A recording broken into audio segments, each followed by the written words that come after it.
Richard had plunged a knife deep into my belly by failing to give me credit for my work. Furthermore, he had twisted the knife by publicly declaring Veronique the project savior. Veronique, of all people, she had contributed nothing to the mounting of Treasures of the Maya, and if anything, had been a serious liability. As I sat back in my chair trying to chill, an email from Richard marked urgent was delivered into my inbox. What did he want now? Kalina, please meet me in Prep Lab 1B7 immediately. I'm shutting off my BlackBerry, so don't bother replying to this message. I only have a few moments. Richard. Ha! Stewart or Carson must have reprimanded Richard for his minor oversight and insisted he apologize to me. But why did he want to meet me in a prep lab? Maybe he had decided to humble himself in privacy, and the prep labs were remote, but not too far from Party Central. I bolted from the office and passed through the doors on the other side of the gallery. Once I had descended the staircase, I realized I'd forgotten to advise security I'd be setting off an alarm or two. Oh well, it was too late. They'd probably dispatched a floater to check the area already, so I would have to apologize later for the breach. Upon arrival at the underground level of the curatorial center, I headed towards the prep labs.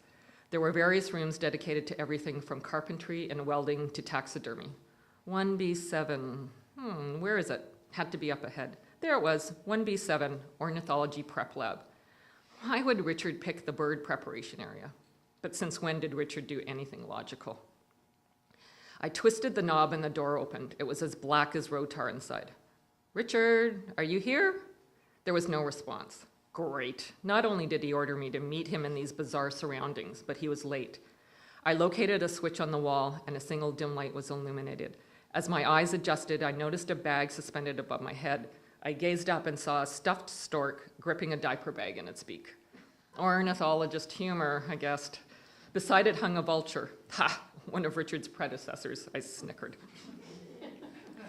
It was impossible to avoid banging into things in the tight space. The room was jammed with fume hoods, desks, filing cabinets, and boxes.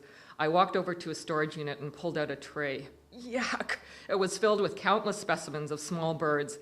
I'd heard the museum was a repository for the 5,000 plus dead birds collected annually by FLAP. The Toronto Animal Rights Group gathered birds that had crashed into skyscrapers that were illuminated at night, and the museum took most of the sky kill off their hands for research purposes. But I never realized the museum had such an extensive and morbid morgue on site. I shoved the tray back in and noticed more ornithologist humor up ahead. Someone had cut out an image of the Grim Reaper and attached it to a dark blue metal door labeled Members Lounge. Above it, a sign written in calligraphy read, "Abandon all hope, ye who enter here." If that wasn't an invitation to enter, what was? I slid the bolt across, cracked open the door, and stepped inside. A ghastly smell blasted me, and I turned to escape. But as I rotated, the door slammed in my face, and I heard the faint sound of metal scratching against metal. I reached for the knob, but the door refused to budge. Something scampered across my feet, and I let out a blood-curdling scream. "Is anyone out there?" I pounded on the door. "Richard! Richard!" Nausea overcame me from the horrible odor that coated my nostrils and seeped into my lungs. I clutched the walls in search of a light switch, but they were clammy from the room's dense humidity.